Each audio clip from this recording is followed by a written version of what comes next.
Awesome. Well, thank you so much for coming on the show. It's great to finally meet you because this is how we meet each other in person nowadays. So why don't you tell us a little bit about yourself and your organization and what you're passionate about? Great. Thank you for having me. It's lovely to be here. My name's Ciela, and I run an organization called humcollective, which helps organizations think about the future and how do they become more equipped to handle the emerging people practices that are critical, as we know at this juncture in our in work. And prior to that, I was always in technology. So I worked for small organizations all the way up to large organizations like Google, helping reshape the future of the people function. And my passion really is thinking about what is coming around the corner and preparing strategically for it. So that's what I spend most of my time doing and thinking about. And I love to think and to really be with people who are on the cutting edge, because those are the people I think that are going to help us reshape the way work feels so that it can be more thriving. So you are a futurist. Just call yourself a futurist. I'll just own it. I'm a business futurist, but the interesting thing about my background is that, I didn't train as a futurist. I sort of stumbled into being a futurist because it was important as I was thinking about how we manage human capital, which isn't a term I love, but we don't have a better one yet. My training and my background really is in organizational psychology. So I have a human behavior lens, how we're thinking about the future as well. So I'm both an That's the best organizational lens to have. psychologist. Yeah, it is the best Who lens cares to have. about that technology? The technology is not the problem. It's the humans that are the problem, right? Or the opportunity, or how Yeah, exactly. technology Let's call it the actually, it's the opportunity. exactly. I would say it's the opportunity. So that's Yeah. very cool. So where do you see the future of work going? I mean, Yeah. let's just go ahead and start with Let's that. go there. I mean, the future of work has become a bit of a buzz term. So I'd like to just talk a little bit around when we're thinking about futures. How do we think about futures? I want to start there, and then I'll answer your question more specifically around how the future of work is going. When we think about futures, what we are really looking at are sort of signals or indicators that there's something shifting.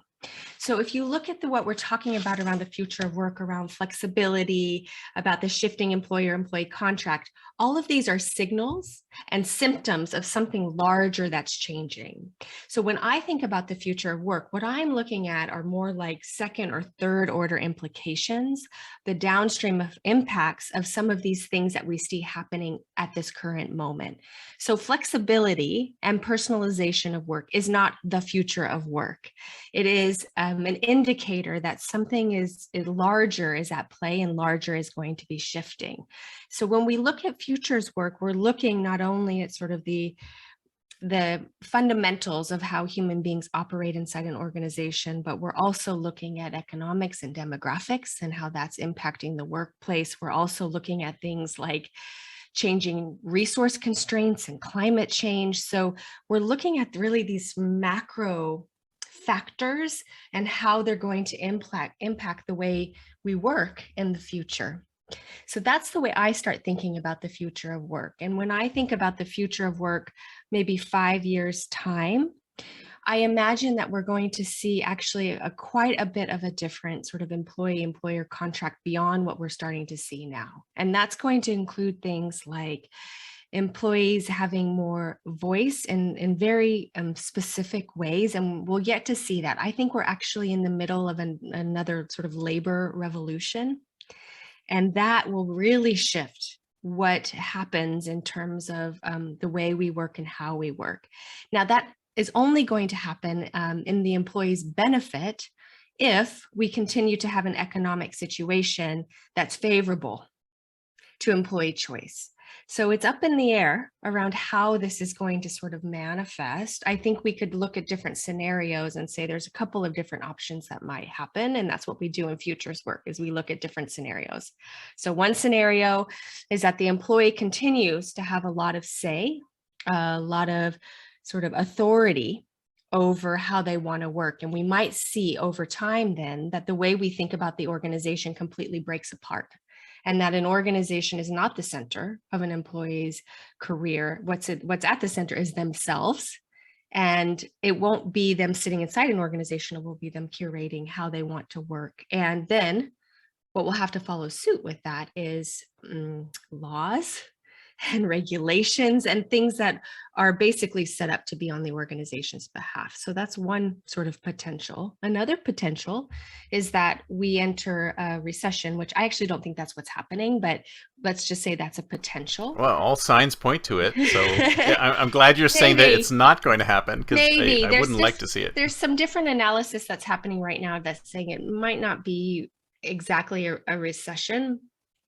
But if it is, then we might start seeing that there's less employee choice and less employee agency, and we might see a backsliding into more what we understand about work, and organizations will start having more control again, and they might require employees to come back into the office. So that's one scenario that could potentially happen as well.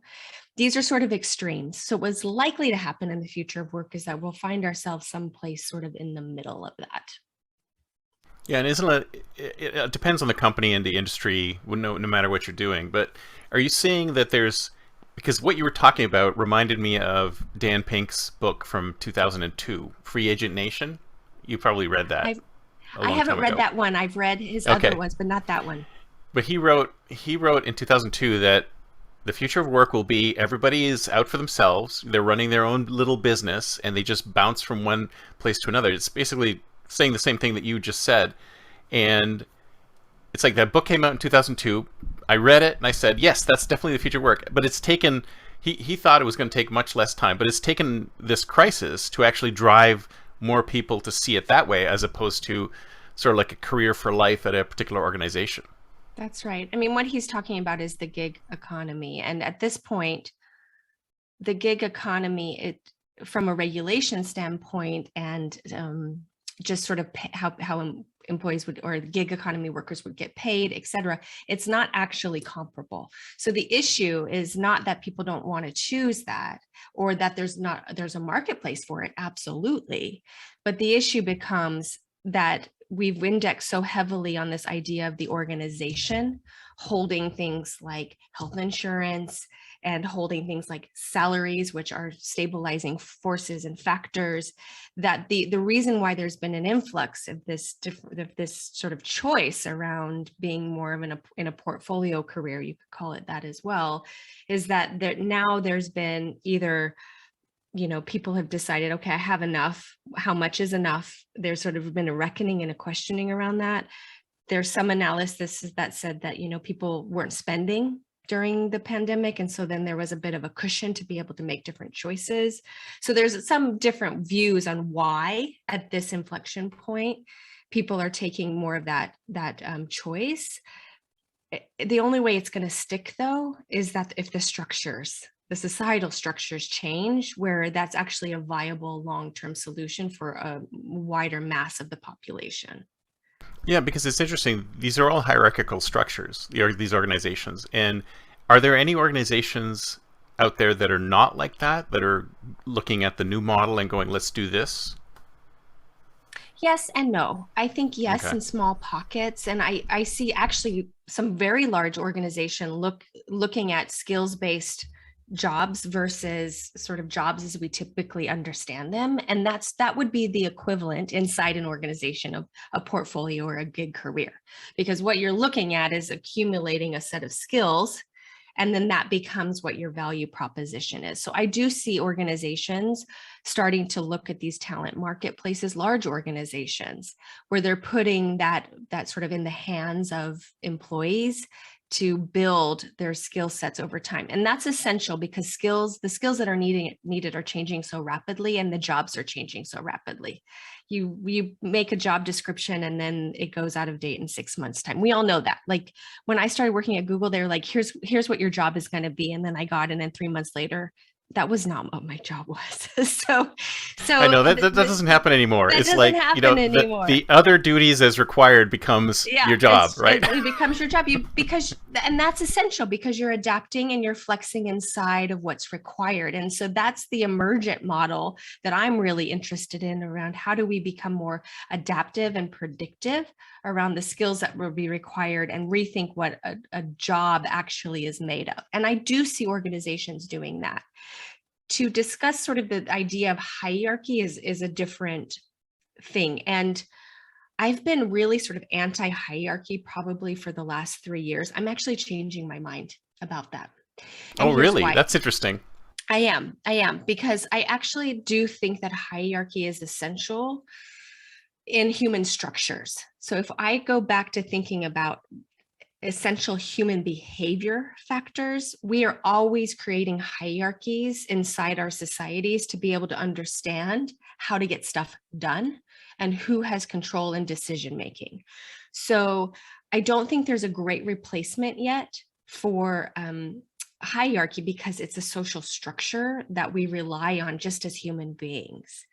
Now, the best way that I've seen to be able to work with a looser hierarchy. So I'm not saying no, I'm not saying no hierarchy, and I'm not saying the hierarchy that exists now, but what I'm saying is a looser hierarchy.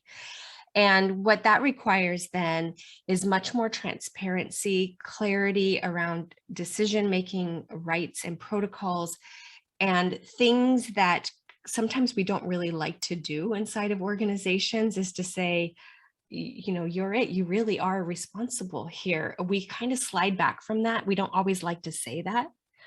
So it does require a little bit more of actually principled discussion and structures that would balance that.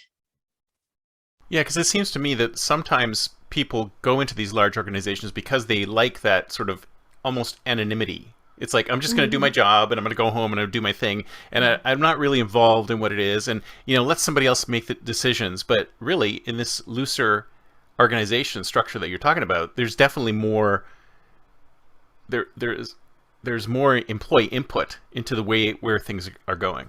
Yeah. And I think there has to be in some ways, because of the fact that we are talking about this dynamic environment, the fact that we're just going to start to see more and more of what I call emergent conditions.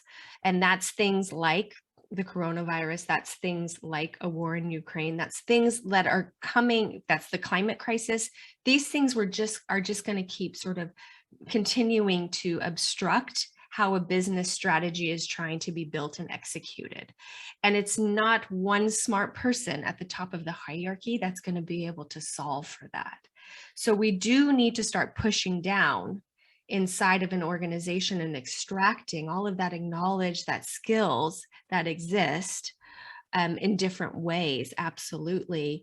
And then, of course, then employees become more accountable, to your Yeah, and point. you could argue that you want to push that autonomy down because in some of the most successful organizations, that's what they've done, right? They've pushed the Yes. autonomy further down away from the leadership, and the great things have happened because when you hire human beings for trust and trust them to do the right thing, then they usually do, at least in my experience.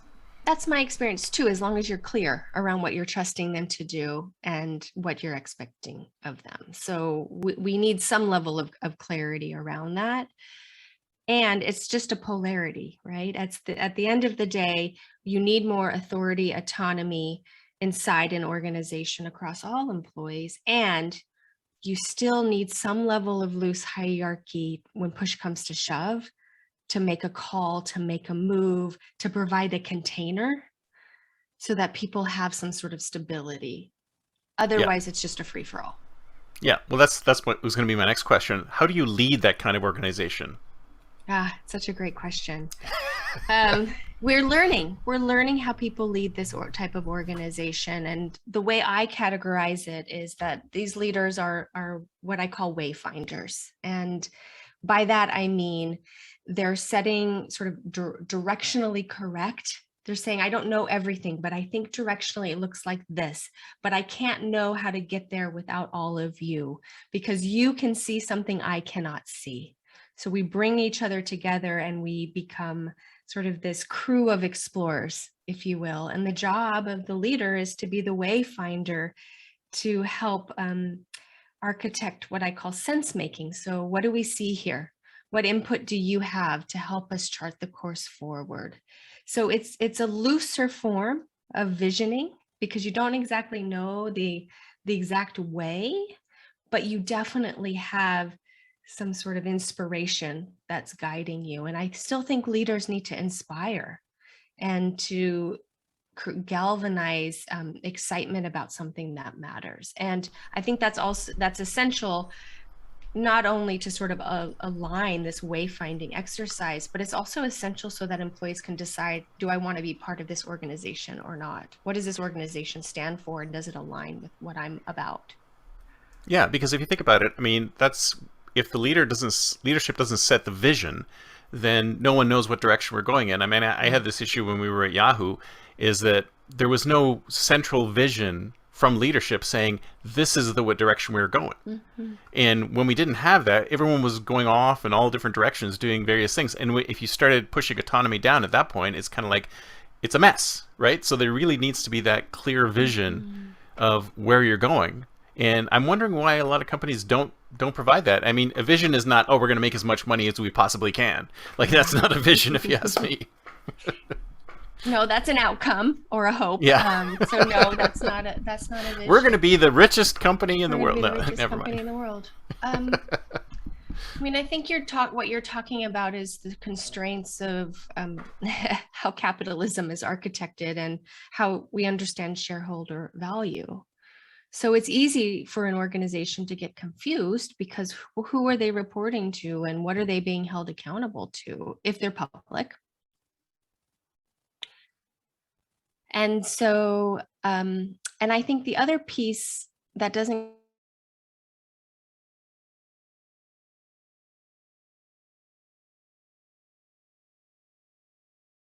I don't think that's bold. And not, I don't know, every leader wants that, or They don't, has the capability to build something, to build something visionary. I mean, if we're asking should an they not be operational in, they shouldn't person. be a leader then, if you ask me. Yeah, Step down, let somebody else do it. step down, let someone else do it.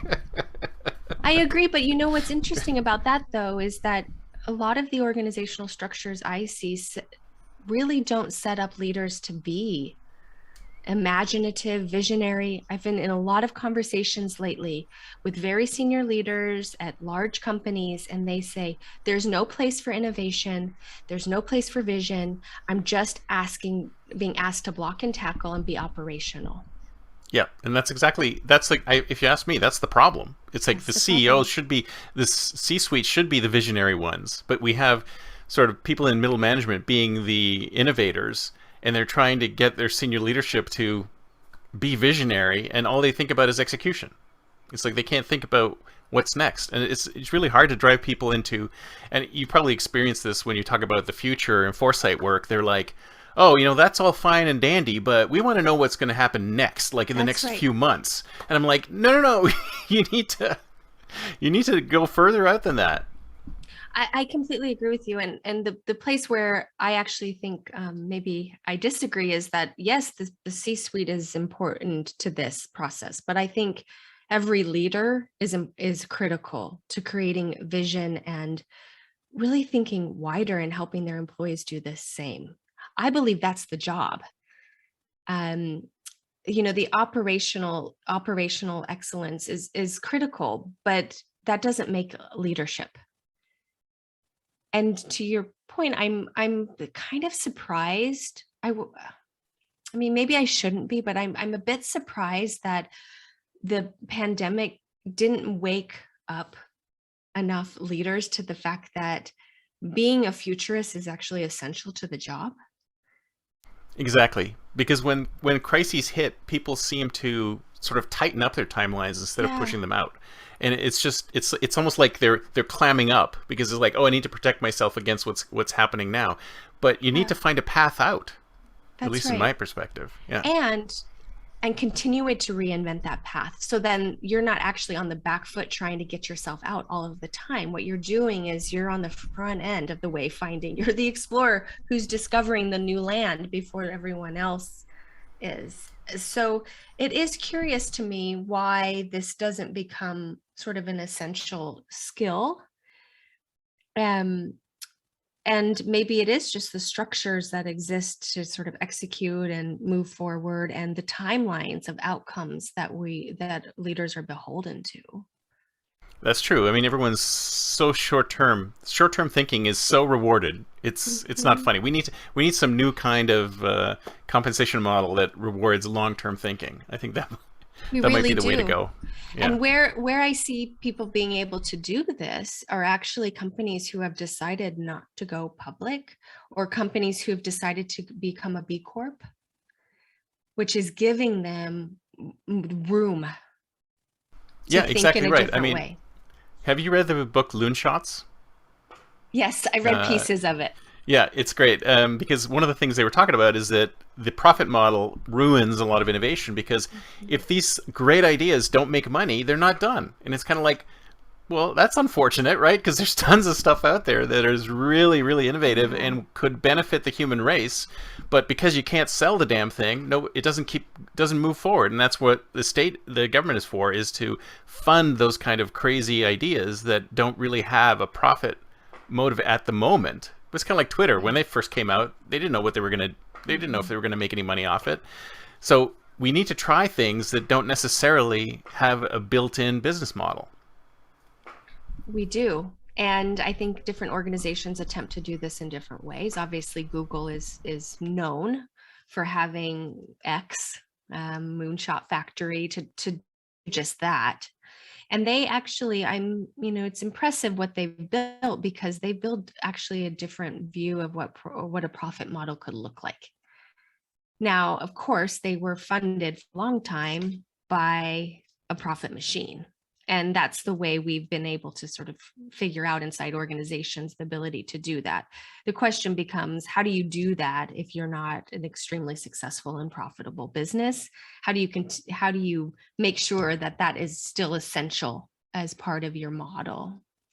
And that requires less quarterly report outs, less, to your point, short termism. Yeah, exactly right. Exactly right. So I have a question for you on talent acquisition. Do you think This is I not think my it's expertise area, but ask me anyway. no, but yeah, yeah, you were talking about the, where do you think we should be doing something different? Because it seems like all we're doing is sort of doubling down on the same way of acquiring talent that we've done for what, 100 years, more than 100 years. It seems like there should be a better way. I mean, have you seen in your futures work any other Mm, models that might work better? I haven't seen any models that might work better. Okay. It's a great question. I haven't seen. What I think, where I think something interesting is happening that may relate, is what I'm starting to see in Europe, who are really, it's not directly related to talent acquisition, but it's related to what employees can expect from an organization. So the Netherlands, I believe, just released a regulation that basically said that every employee has a right to request remote work from any employer at any time. And we also are seeing this huge uptake in testing the 4-day work week in Europe. And so Europe is sort of and there's another thing that's happening inside Europe too, which is regulations that say there's a certain hour window where you can contact employees, and after that, no, you can't. That's Yeah, I heard illegal. about that. I would love that. I wish we could Yeah. do that here. So these different structures that are being set up from a regulation standpoint, I think actually can help with talent acquisition, because it brings clarity to what an employee can expect from an organization. This doesn't answer the question of how we sort of work with more like portfolio careers and gig economy. And I think what really needs to happen, to go back to what we talked about in the beginning, is that we need to look at those who are freelance or portfolio or building portfolio careers as actually not adjacent to the business model, but intricate to the business model, which means giving them the same feeling of connection, giving them the same pay. So creating a situation where there's less of an othering that happens for gig or freelance workers. And that would be the next phase in talent acquisition, which we likely will see Europe sort of probably taking some different stances on that, because we see them doing other things inside these other regulations. So when we look at futures work, that's what we're looking at, right? We're looking at these little signals of how this might shift over time. So it makes me think of there's a model that's already existing, sort of like it's the Hollywood make a movie model, Mm-hmm. right? Everybody, there's a project, the movie's made, all these contractors pull together, it happens, and then everyone splits apart and does something else. I mean, that model seems to work there. Do you see any reason why that model wouldn't be able to work for other industries as well? I mean, yes and no. Part of it is I like the concept. I Hmm. think it's smart. And I think if you have clarity around what skills you're looking for, you can absolutely do that. Pull people in and pull people out. Where there's a rub is that then you don't get an organizational culture that has longevity. Right. And so anyone who works in the movie industry will tell you every time you enter a movie set, it's always different, the culture. And actually that takes a lot of effort when people come in to suss out what Right. is it From a like human to be nature, here. it's Yeah. like people have to ramp back up again, whereas when Ramping they're up. in Yes. a similar organization. Yeah, that's right. And then you don't get loyalty. And of course, organizations back. So and then and that comes from the cultural glue, and employee engagement is what gives that loyalty. Now we could argue that the future of work doesn't require that same sort of loyalty or that same sort of connective tissue. I question that though, because you can't have a collective outcome with a bold vision if you don't have some sort of glue that holds people together. Yeah, what is that corporate knowledge or something like that? There's something that just runs through.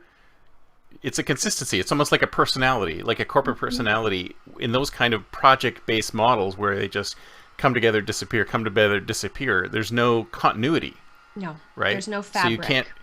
yeah, you can't hit the ground running on something like that. But it seems to me that there probably could be some kind of hybrid model which has that continuity, but at the same time brings in contractors. I think Google admitted they have like 50% of their employees are Yeah, contractors, so that's they're right. already heading in that direction. Yeah. That's true, but they're treated very differently. And you can Mm. read the news on that. I won't Oh extrapolate, yeah. but you can read the news on that. And there's been a lot of angst around that. Um, I think what you're describing is interesting because this is another scenario around the future of work. Is it possible to create these gigs, these portfolios, these different ways of bringing people together to create something larger than oneself, but doing it in a way that still has belonging and connection and this idea that we have formed of what an organization is?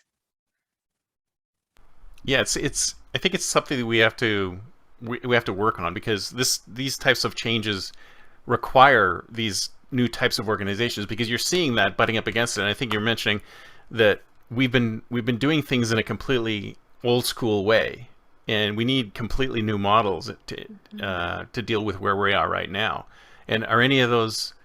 Do you see any organizations out there that are doing it right or doing it better? So, what I'm looking for is not right or better. I'm just looking for who's experimenting and how.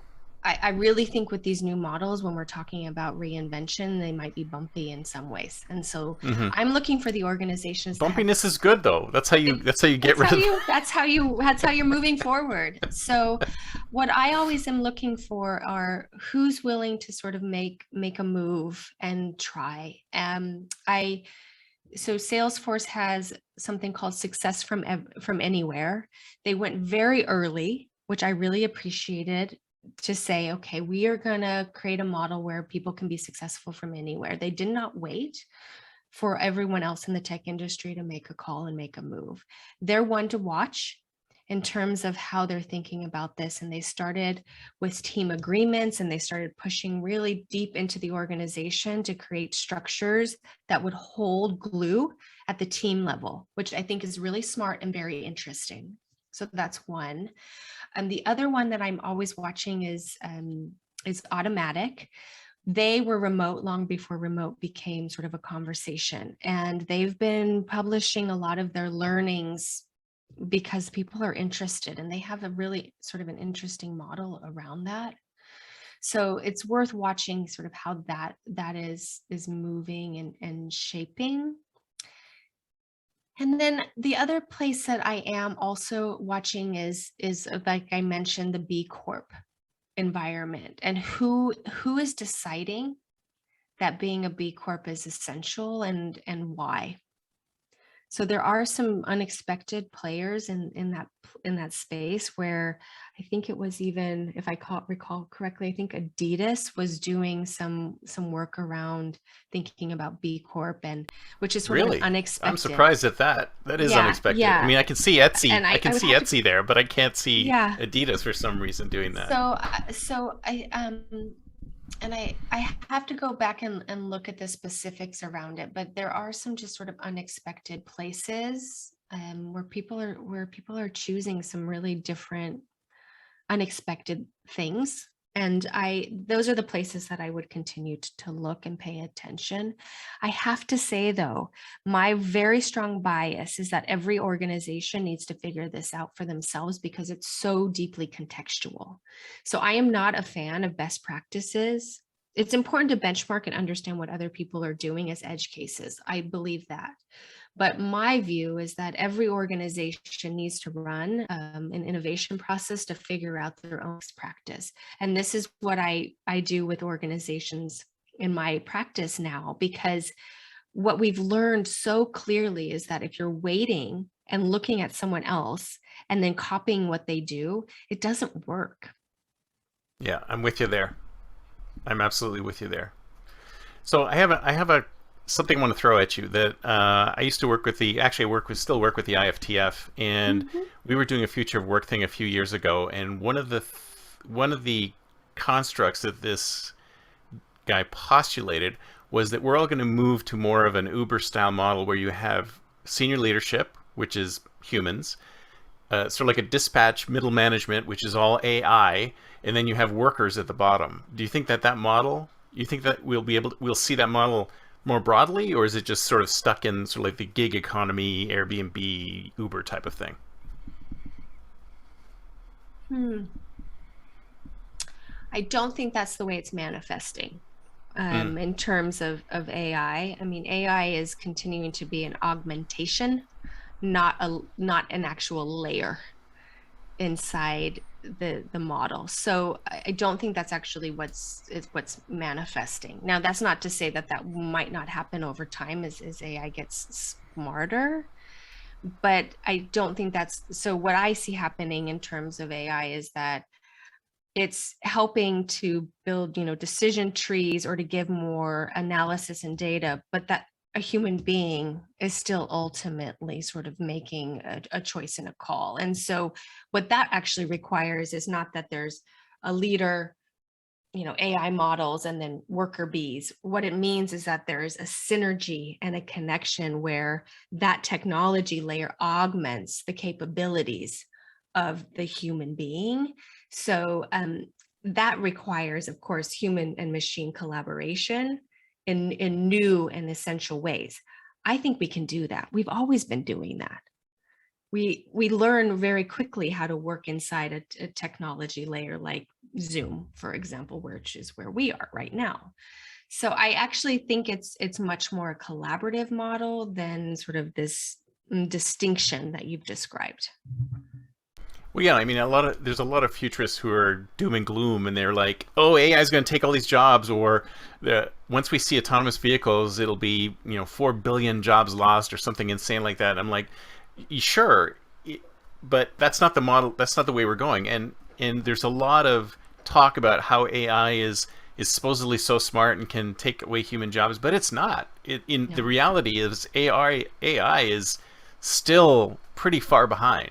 So I think a lot of times what we're seeing is sort of like the media version, or the sort of Yeah. the Hollywood version of AI, because it's not It's there not yet. even AI. It's not even AI. Yeah, I mean, we just need to clarify it's machine learning. It's yeah, not AI. So exactly. we haven't even manifested what AI is as we defined it.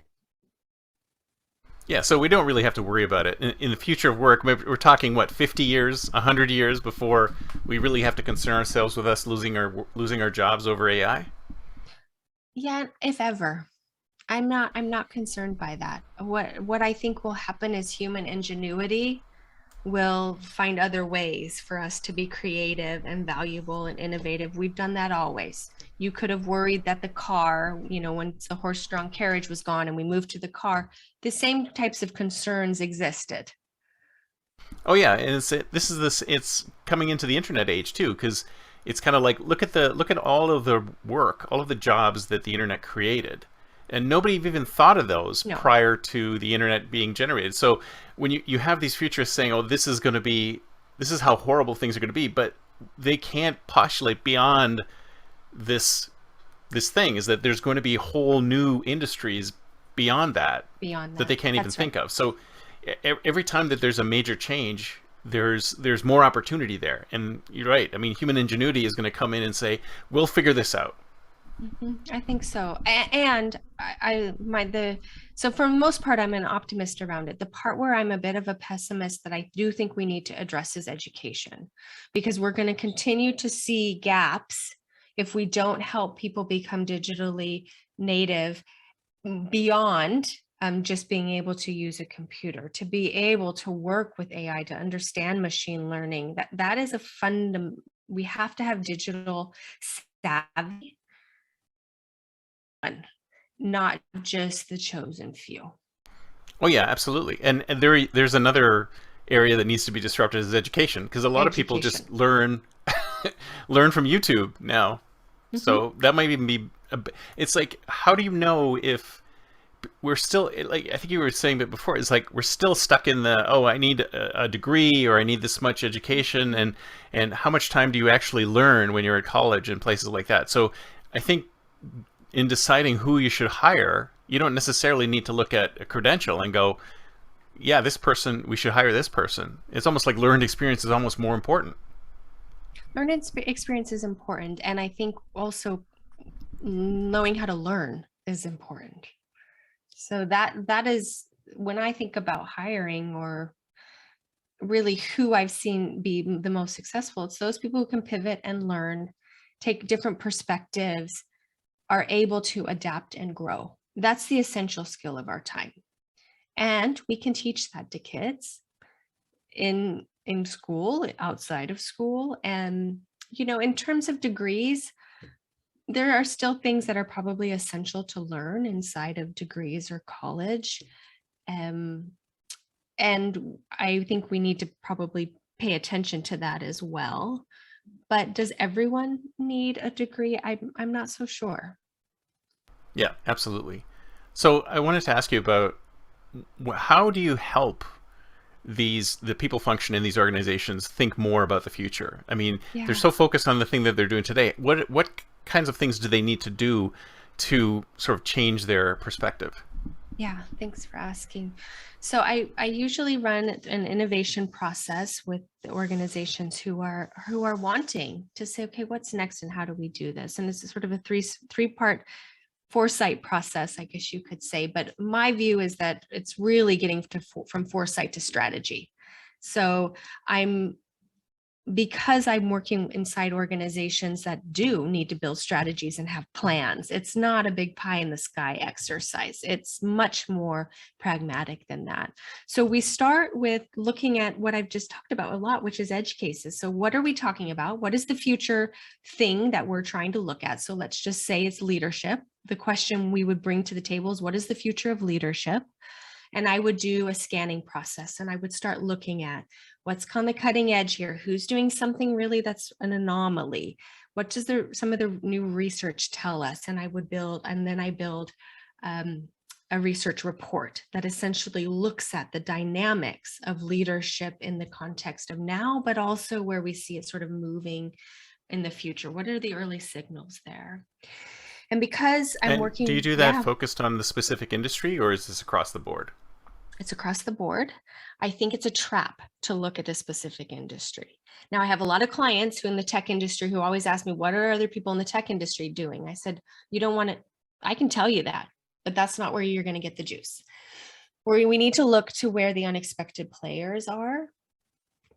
And then we can back into industry. So, but this is an exercise to really be taking multiple perspectives and scanning wider. And then in the second phase, we really sort of think about how do we make sense of this idea inside the context of the industry, of the organization that you're working in. I do a large synthesis process. And my view is that I want to teach the leaders that I'm working with to become better future thinkers. So I bring them into the process. I'm not just giving them a report and saying go. We're doing a large synthesis exercise together to look at downstream implications, to make it relevant in the context of their organization and their industry. So that's where that lives, is sort of in the second part. And then the last part is about strategizing.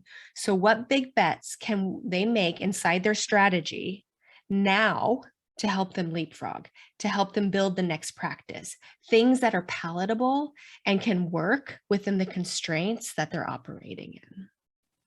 Yeah, no, I love that idea because a lot of times future foresight is a little too far out, and you really need to Yes. connect it to today because you still have those short term thinkers that's like, well, what do I need to do right now, or what do I need to do next? Yes. Right? And it's about building the pathway. This, when we're talking about the people function, they still every day have things that need to be delivered. They have employees that need their assistance and support. So it's not possible to completely step back and say we're going to take a 10-year view. I I very rarely, maybe never, have taken a 10-year view with my clients. Now I have a 10-year view, but I'm pulling it forward to say what is the pathway so that you can actually start making moves now, versus it feeling like it's not even attainable. Yeah. Speaking of a 10-year view, it's time for a Think Like a Futurist segment. So it's the year 2032. Wow, great segue. Good Yeah, job there. good job. Good job. So it's the year 2032. Where are we? I mean, how much has actually changed in the next 10 years, or will change in the next 10 Yeah. years? So what I think is, so I wanted to talk a little bit just about the wider view first, which is what's going to happen as people do more remote work. What's going to happen? So I think we're going to see a couple of things. We're going to see that there's going to be probably a real reshuffling around where people live and how people live. And what that will look like, and here's what I'm hopeful for, is that we're going to start to see pockets of community that are being built that we'd lost. So people Oh, more I'd love to see that. connected, I'd love to see that too. right? More connected to the community, the places that they live versus the organizations that they work for. And I could see that really upending a little bit around, the way we understand how we belong to society, to the world. And if we feel like we belong closer to our communities, we're much more likely to build a collective that can solve issues inside our communities versus relegating it outside. So I could see that happening. And then that's also going to change probably the architecture of how we see industries and things like Silicon Valley. Now, I don't think Silicon Valley will ever go away. We need these hubs of innovation where people come together. This is how we get the juice for innovation. But I think we might have more. They might be different, they might be distributed in really different places. And that would give us more, hopefully, democratization of the opportunities over time. So I could definitely see this starting to happen. There's, of course, a downstream effect that could be negative around that, where you would see different communities losing income and losing people, so they won't be as wealthy as they used to be. So there'll be distribution of wealth. We'll start to see that as Yeah. well. Well, maybe some of these little cubes that they're selling beside the BART station will become more affordable. Maybe so. Maybe so. I don't know. That's a whole other conversation about the Bay Area and what's gonna come of it. So I see that happening, and I do really think we're going to see a mass disruption in regulation around labor, and those different regulations are going to dictate how people work and what it means to thrive at work. And I'm hopeful for that, because I do, like I mentioned, I'm starting to see some different things at play. And then the Interesting. other thing I think that may happen, and I've been sort of thinking a lot about this, is I think we might see an exodus of leaders who are getting sort of fed up with the short-termism thinking and go and build their own thing. And there might be this like en masse transformation in these small organizations that want to do something different, and they want to do more, and they have money to do it. And that would give us more diversity, and probably more push for larger organizations to also transform and change. I don't think we should be looking and waiting for large organizations to be the ones who are the first movers. So I'm hopeful we'll start to see some smaller organizations elevate the conversation about how work needs to look and be, so that we can become longer term in our focus. I love that. That's great. I can totally see that happening, because really the smaller firms do lead the pack when it comes to these kind of changes, because everyone else is sort of stuck in You're these stuck. processes that have been And from their perspective. Oh, this has worked fine this for has 100 worked fine. years. Yeah, I do think we'll have to start to see it in the smaller pockets of organization. Now, that depends on two things. One is if they can get the money to be able to do that. And two, as long as they don't get acquired and by the bigger firms, because that happens a lot, right? They get sort of taken up. But I think there's something that's interesting happening, where people are like, I think there's a different way and I want to go build it. So I could see us having some of these more smaller organizations that are leading the way. I'm curious about what you said earlier about regulation. Can you give Yeah. an example of a regulation that you think is progressive in the direction that you're thinking? I think it's some of the regulations that I mentioned that are sort of in Europe, the 4-day work week and that sort of thing. So I do think it's Right. happening a bit in other places. So those sorts of regulations. In the US, I'm watching. We're going to see. I'm watching. Sometimes I think it's going in reverse. We're going in I think reverse, we're going right? in. Yes. And sometimes I think you have to really go in reverse to figure out what's broken. And I think that's sort of what's happening here. Right. Yeah. Because if you look at, I think, what was it, the most recent kind of ruling in California about contract workers having to be hired or need to be W-2s or something like that. It's almost like you're going, well, why do we have to go back to that model? Can't we find a better model that Yeah. works today? We're trying to sort of, use the old structures. Not because it's the wrong reason. The reason is right, giving Oh, yeah. more choice, treating them with better respect. Yes, that makes sense, right? But then we're using the old model to do that. Exactly. We need some new models. Get some new models out here. We're working on it, right? We're working on it. Absolutely. Well, this has been fantastic. Thank you so much. So if somebody wants to get in touch with you, what's the best way? So LinkedIn is the best way, Ciela Hartanov. Follow me, connect with me, and look forward to chatting with your listeners. Awesome. Well, I'll put your contact information in the show notes, and we'll go from there. So thank you so much. It was very interesting. This is great. Thank you. Thanks. Thank you. Bye-bye. Talk to you soon. Bye-bye.